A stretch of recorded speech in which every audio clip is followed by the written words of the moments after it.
Hi everyone, I am Jill Eliorig Cabrera, BSED English 2, and welcome back to my channel.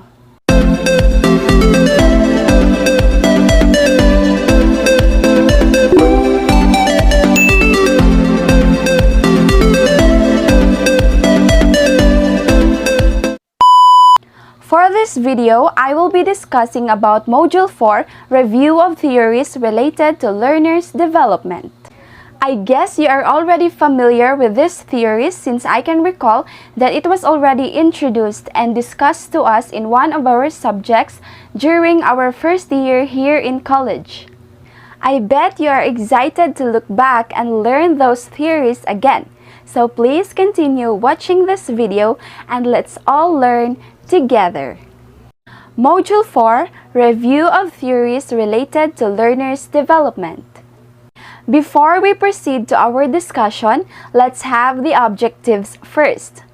At the end of this module, you are expected to first, explain the salient concepts and principles of the major developmental theories. Second, apply these theories to teaching learning situations. And third, understand the different possible scenarios of your learners that relates to their ability as learners. Now, let us explore theories related to learners' development.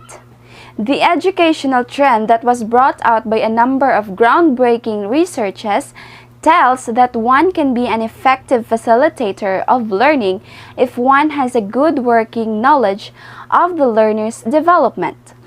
This module explores prevailing theories of learning and student development. Various thoughts are offered based on existing research and how they are relating to the ability of a learner's positive learning outcomes.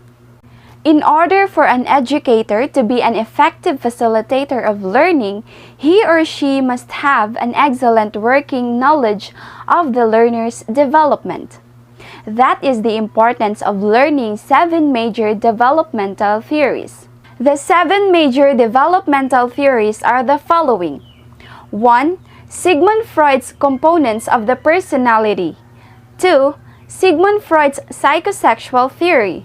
3. Erikson's psychosocial theory. 4. Jean Piaget's cognitive theory. 5. Vygotsky's socio-cultural theory. 6. Lawrence Kohlberg's moral developmental theory. And 7th, Bronfenbrenner's Bio-Ecological theory. Let's start with Freud's 3 components of personality. Freud states that personality is composed of 3 elements known as the id, the ego, and the superego. These elements work together to create complex human behavior. Let's start with id, which is in line with pleasure principle.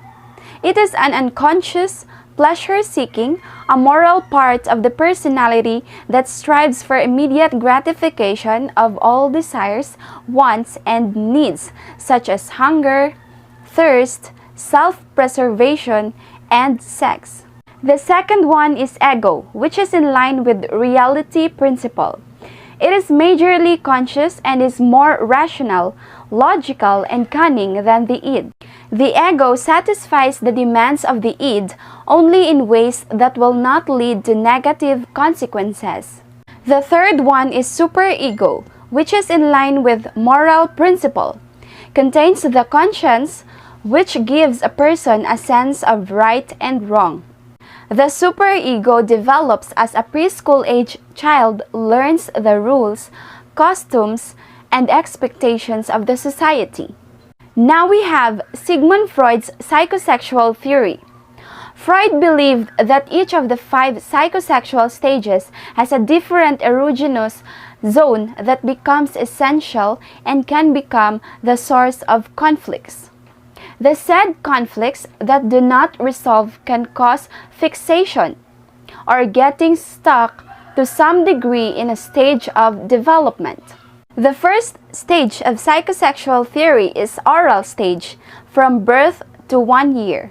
The primary conflict at this stage is the weaning process. The child must become less dependent upon caretakers. If fixation occurs at this stage, Freud believed the individual would have issues with dependency or aggression.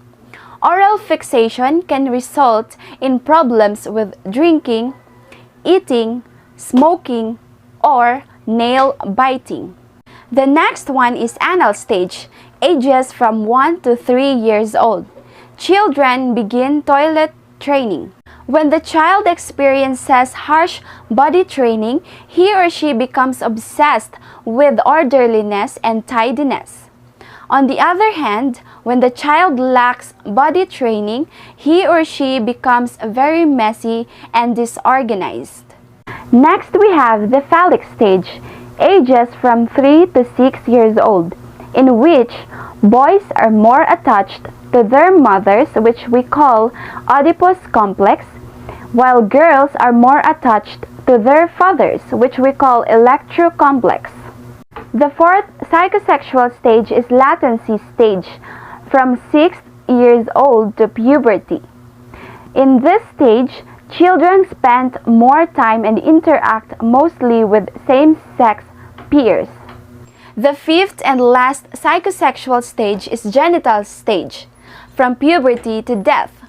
In this stage, individuals are attracted to opposite-sex peers. Let us proceed to Erikson's psychosocial theory. Erikson's psychological theory describes how social influences contribute to our personalities throughout our entire lifespans. He maintained that personality develops in a predetermined order through 8 stages of psychosocial development. Successful resolution of a crisis in each stage results in a healthy personality and acquisition of basic virtues.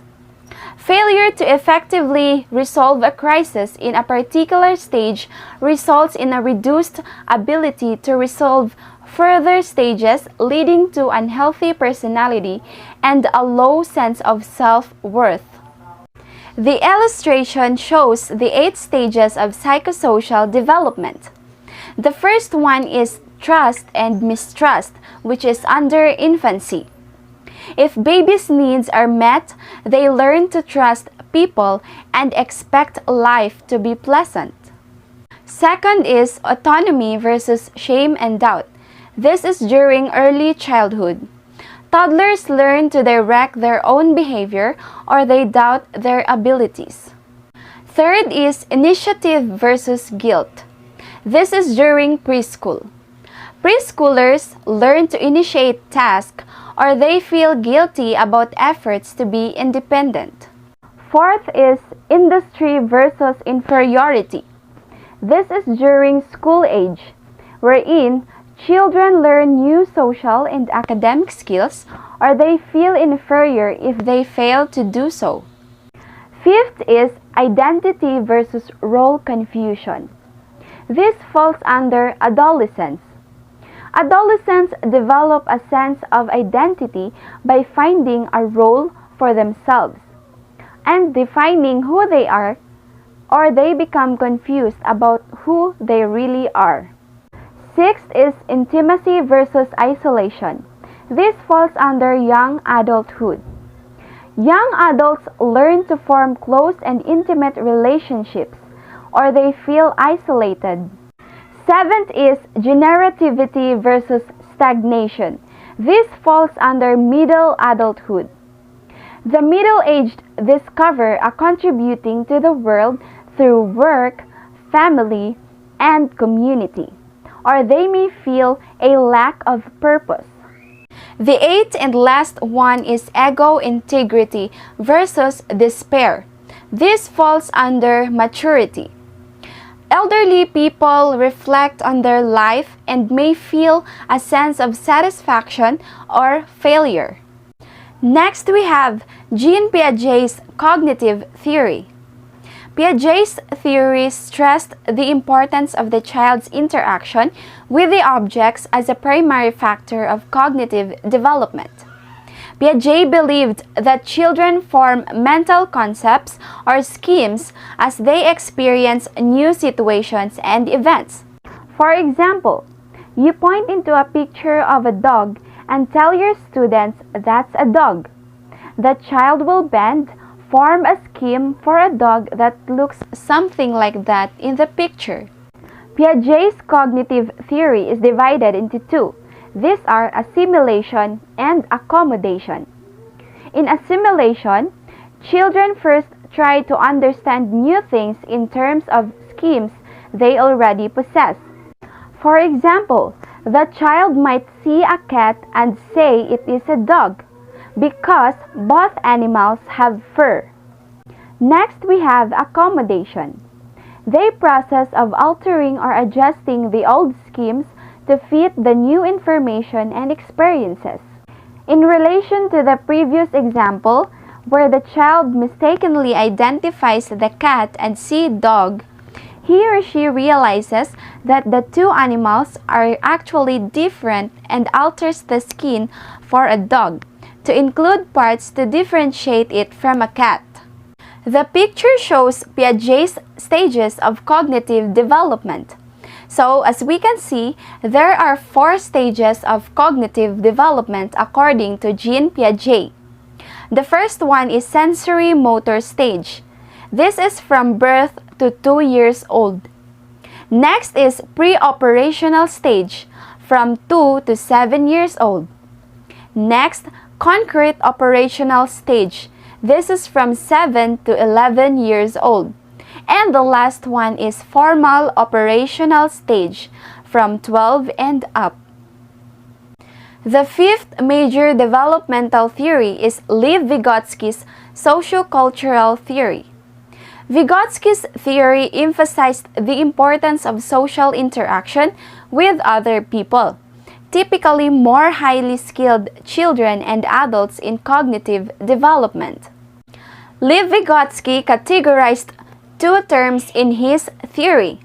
These are scaffolding and zone of proximal development, or ZPD. Scaffolding is where the highly skilled person gives the learner more help at the beginning of the learning process and then begins to withdraw as the learner improves. Zone of proximal development, or ZPD, on the other hand, is the difference between what a child can do alone and what a child can do with the help of a teacher. Let's try to analyze the illustration. It is an illustration of ZPD and scaffolding. So as we can see, everyone, what I can learn with help, or ZPD, zone of proximal development, is in between what I can learn on my own and beyond my reach. In what I can learn with help, or ZPD, learners learned with the help of knowledgeable others as well as technology and tools. The sixth major developmental theory is Kohlberg's moral developmental theory. Lawrence Kohlberg proposed 3 levels of moral development, or the knowledge of right and wrong behavior. There are 3 levels of Kohlberg's moral developmental theory. Each level has 2 stages. Level 1 is pre-conventional morality. Under pre-conventional morality, stage 1 is punishment, obedience, and orientation. Stage 2, instrumental, relativist, and orientation. Level 2 is conventional morality. Stage 3, good boy, nice girl orientation. Stage 4, law and order orientation. Level 3 is post-conventional morality. Stage 5, social contract orientation. And stage 6 is universal ethical principle orientation. The 7th and last major developmental theory is Bronfenbrenner's Bio-Ecological theory. Yuri Bronfenbrenner's theory defines complex layers of environment, each having an effect on a child's development. Changes or conflicts in any one layer will ripple throughout the other layers. Bronfenbrenner's bio-ecological theory is composed of 5 parts. These are microsystem, mesosystem, exosystem, macrosystem, and chronosystem. Microsystem contains the structures with which the child has direct contact, such as parents, siblings, teachers, and school peers. Mesosystem provides the connection between the structures of the child's microsystem. Mesosystem is where a person's individual microsystems do not function independently, but are interconnected and exert influence upon one another. In exosystem, the structures in this layer impact the child's development by interacting with some structure in his or her microsystem. Examples of exosystem include the neighborhood, parents' workplaces, and the mass media. The 4th layer is macrosystem, which is composed of cultural values, customs, and laws. Examples of this are socio-economic, wealth, poverty, and ethnicity. The 5th layer is chronosystem. It is the system consists of all of the environmental changes that occur over the lifetime which influence development, including major life transitions and historical events. That's all for today's discussion about review of theories related to learners' development, everyone. I hope this discussion video made your day productive. Thank you for watching, everyone. Please don't forget to like, subscribe, and click the notification bell for more updates in my upcoming educational videos. Thank you and goodbye!